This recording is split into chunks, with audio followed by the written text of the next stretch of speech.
Listen, we're gonna bring on now. I'm sorry that with all respect, sir, don't come after me in the battle. But we want to bring on I like saying this, rap battle extraordinaire, Goodz, the animal, bringing them onto the podcast now. And my man been waiting to get on here for like beyond waiting That's days crazy. to get on. Yeah, he been waiting a good 30 minutes. He should dish you as soon as he get on. drop bars and diss him ASAP. Oh man, nice to meet you, brother. What's going on, man? How y'all feeling? Oh man, we blessed. Hey, I know you watched the fight game, but man, I heard your knowledge of the game is something crazy. I mean, I think I know a little, son. Yeah. You know, I don't want to say I know this, a whole bunch, but I think with me coming from battle rap is kind of the same thing, just without the physical contact.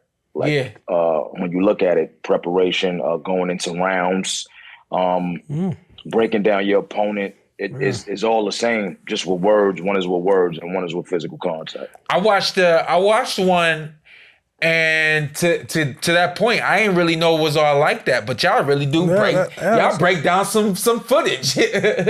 Right. We really, battle rap, a lot of the battle rappers will watch their opponent. They break down what they do. You use defense in battle rap. It's very similar. I tell you, it's the same thing, just without the actual contact. Hey, Goodz, and battle rap and boxing, it's kind of, you got to be a warrior in there.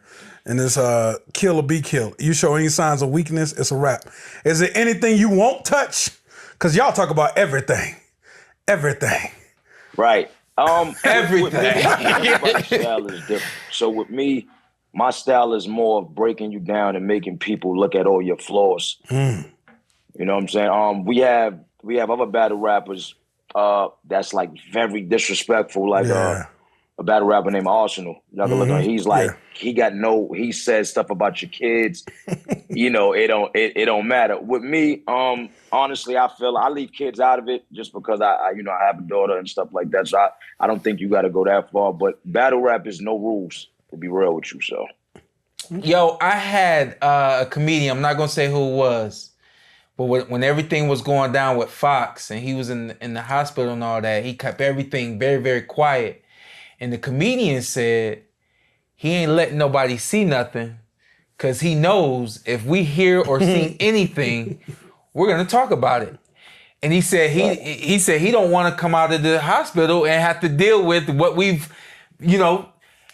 Are there any moments, anything that go down you like, yo, I can't afford for nobody to catch wind of this right here? Well, with me, for the fans that watch battle rap, they know it. That's one of the defensive things I have. They don't have a lot of stuff to say about me because my personal life is real personal. Yeah. My personal life is not out in public, and I don't do things that can be talked about in a bad way anyway. So it's just about how you carry yourself also in your real life. If you carry yourself right, they're not going to have too much to say about you. So, yeah. But it's nothing that I actually went through or done that I was like, I can't let nobody find this out. Nah. Well, that's funny. Listen, we're going to get to the boxing.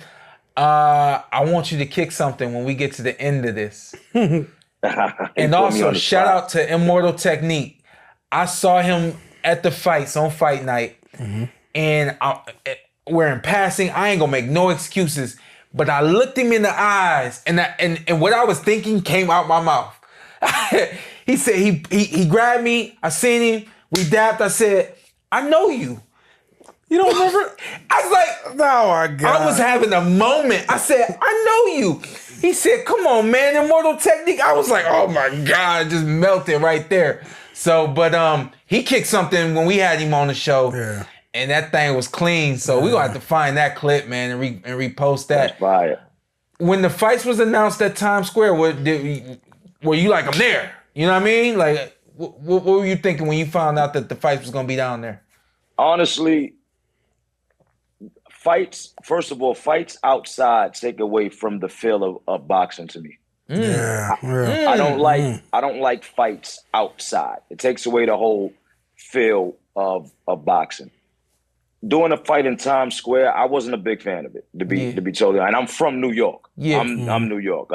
But I wasn't a big fan of it just because I'm from here and I know how hectic 42nd Street is. I didn't like the driving up in cars to walk up to fight. I didn't like none of that, honestly. That just takes away from the boxing sport to me. I didn't care for it. Man, you hating.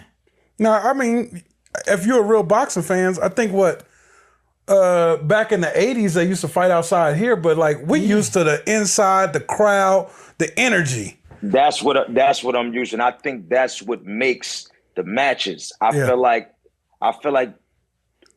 the way they did it the other night, it looks too commercial. It took away from the gritty of boxing, and you know what I'm saying? It was too it looked like a commercial to me. Listen, man, I think you liked it. God damn it. Two things. Number one, when my dad first started doing boxing shows, he was doing them out. Huh? Don't be political. When my dad, hold on, slow down. I got him. When my dad first started doing fight shows, he was doing them outside. Okay. So maybe I have this connection. Bruh, when I had the chance to fight outside, please don't rain, because I got something to do. For me, boxing outside has always added to the energy. My fights at StubHub, anytime we have some of the best fights that have happened have been at the StubHub. It's something about the energy for the fighters. Hey, your Dennis Ugas fight. No, it was cold that night. Earl Smith's fight was not the same energy. It was cold that night. Danny Garcia, it wasn't. It was cold that night. Hey, it was cold. It was cold in New York for the Danny Garcia fight too. But you was inside. I was inside. Another thing with New York is the weather's bipolar. Like it could be 80 degrees. Like that day was 80 degrees, but then once it hit night, it's 60, 65. So it was like I didn't know how that was gonna go. It felt good all night out there. But I get it. But it did. It felt good all night out there. It was good. I could tell you one thing that I did like though. I like the fact that the fighters were like you can see them walking through Times Square. So for the fans that mess with them, it's like, oh wow, this person is right here, right now, here. Actually just walking like a regular person. Yeah. So I like that about it. Shout out to New York, and I tell a quick story because I don't know if I told this story before. I think I told the story. I always hated New York. I tell the story, right? Something like that. Yeah, I've always hated New York. Daniel Jacobs, it's your fault. I always hated New York. But over the years, especially with fighting in Brooklyn, I have come to love New York. The love that people show me out there year round, it don't have to be a boxing event. It really is. It's amazing, right? But to your point, people was like, when they saw me, they like, yo, what is that? You know what I mean? I feel like His Excellency was able to give people an experience that they don't usually get to have, even within the world of boxing, you know. So I was appreciative of that part for the fans. What about the Batmobile? I know you ain't like the fighters rolling up. It's too commercial. That was the other thing I was gonna say. I feel like boxing has to get to, you gotta find that line where you're commercial enough for the people that don't watch it, but you're real enough for the people like yourself that love it. The fighters didn't handle their job. I thought the Batmobile was the commercial side of it. You know what I mean? That Batmobile was fly. You know, that was the commercial side of it. But then the other side was the fighters didn't really, you know, do their job to the best of their ability, I guess, for the sake of words. I feel like that's you being very nice saying it in that way. Yeah, I am, because we just had Teo on. Yeah, well, I'm nobody's friend, so I can say how I feel. Realistically, and people know I don't know boxing from A to Z, but this was one of the worst weekends of boxing. Oh yeah. So far, we still got one more fight. Anyway, he's gonna deliver.